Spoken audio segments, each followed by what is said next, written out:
If you're building a landing page for clients, you're under even more pressure to try and get results. You obviously need to be able to deliver and then prove to future clients that you can deliver increased sales and increased leads.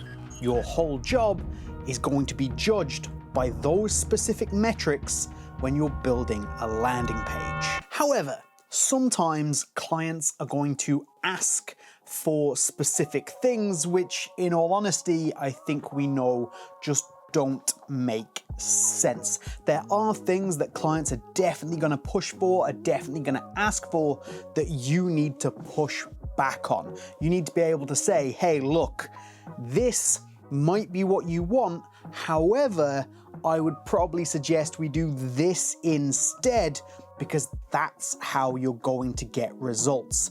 And as I literally just said, those results not only are critical for your clients, but they're critical for you as well. So here are 5 tips on how to deliver those results, whether it be sales or leads, including a few things that we definitely should be pushing back on if clients are asking for them. I'm going to start with probably the biggest client mistake, the thing that I get asked for the most, that you've probably been asked for a lot, that we absolutely need to push back on. And this is this idea of just putting too much information on landing pages. Very frequently, clients are super pleased and super proud of their particular branding, of their company, where it's come from, and that's absolutely fine, but they want to try and get that whole story onto their landing page. Or maybe they want to take a product they're particularly keen on, which is obviously the whole point of the landing page, but they're trying to give too many specifics, too many little details of the product, because that's what they think is going to sell. So what you end up with is, if you go for all this, is a very cluttered, very unfocused landing page that is not going to deliver sales or leads as we are looking for them. So the tip and the pushback is to quite simply keep it simple. We want to pick one selling point of one product or one thing and make it the entire focus of the landing page. We don't need to know about the brand history. We don't need to know about every single little minutia of the product. That's not what the landing page is here for. It is here to create action, to create an opportunity for people to take action. So let's be bold and strong on that particular message by telling the clients, hey, look, here's my experience. Here's what I found before. I don't think this is going to work. Here's the alternative where we're going to deliver what you're actually looking for. The next tip is something you can probably ask your client for. This is you going to them and requesting something that they're probably not going to think about, and that is getting testimonials. You want to be looking at getting social proof onto the landing page, because it's a proven way of getting more sales and getting more leads. If people feel comfortable taking the action that we have promoted because of some social proof, we're quite simply going to deliver better results. However, a lot of the time, clients aren't going to provide you with this. So make sure early on in your planning discussions, you talk about testimonials. Can I get some testimonials from you that are stating these particular things? Do you have testimonials that give us the general idea of, oh, this product's great, or this service is great, or what kind of experience people had? You control the narrative, you control what kind of testimonials you're looking for, and get them onto your landing page. Now, they don't have to sit right at the very top of the landing page. It might not be the most critical thing to include. However, it's definitely something you want to put in as people start to scroll down. It's a really great way of just making people feel comfortable, overcoming a few objections. So early on, ask your clients for testimonials, and then make sure you're building them into the landing page to help get those results we're looking for. I mentioned earlier companies wanting to push all the little details and minutiae and elements of their product, which sometimes aren't what are going to make the sale. If you think it will make a sale, absolutely include them. But the chances are that is not the big selling point. The selling point is the offer, for example.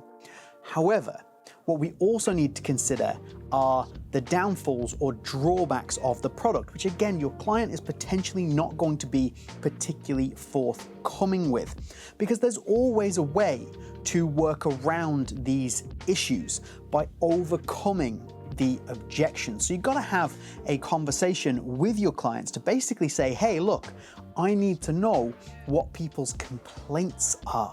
I need to know what is stopping people from taking action, from making sales, from joining mailing lists. What is the issue? Because then together you can come up with ways of getting around that, overcoming some objections, and you need to find one in particular, in my opinion. I think this is a really powerful thing to do, which is on the main landing page, the main bit that people see as they go in, right near that call to action button. We need a statement that just overcomes one of the biggest objections. I've spoken about this a few times on the channel recently, which is Netflix. So Netflix put in a big overcoming objection statement in that first section by simply telling you that you can cancel your subscription anytime. They know that this is the biggest issue that they're going to face with getting people to sign up, so they put it right there, clear and center. So try and get that information from your clients to find a way of overcoming that main objection quickly and easily. As I say, not many clients are going to be particularly forthcoming with issues about their product or reasons that people don't want to buy it, but it is something that you absolutely need to push for in order to be able to get the most out of that landing page and overcome as many of those objections as you possibly can in a very skilled, smooth way, as you do as a landing page designer. Here's one that your client won't have considered, you probably will have done, and that is quite simply speed. How fast is this landing page going to load? We know that landing pages that load slowly lose sales, they lose leads before they even have a chance to get them. Because if it takes a second, 2 seconds, 3 seconds to load, all of those landing page visitors are just dropping off second by second, and all that traffic that has been driven to the landing page is being lost before we've even had a chance to convert them. So a landing page that loads quickly is absolutely key. And speaking of speed, that is also tip number 5 when it comes to simply negotiating how long it is going to take you to deliver a landing page with your client. Basically, over-deliver. And a good way to do that is with SeedProd. So you want to be able to build your landing page incredibly quickly. SeedProd allows you to do that with templates and also with a drag and drop builder. So if you think you can deliver your landing page in a day, 2 days, 3 days, then tell your client you can deliver it in a week and deliver it in 3 days.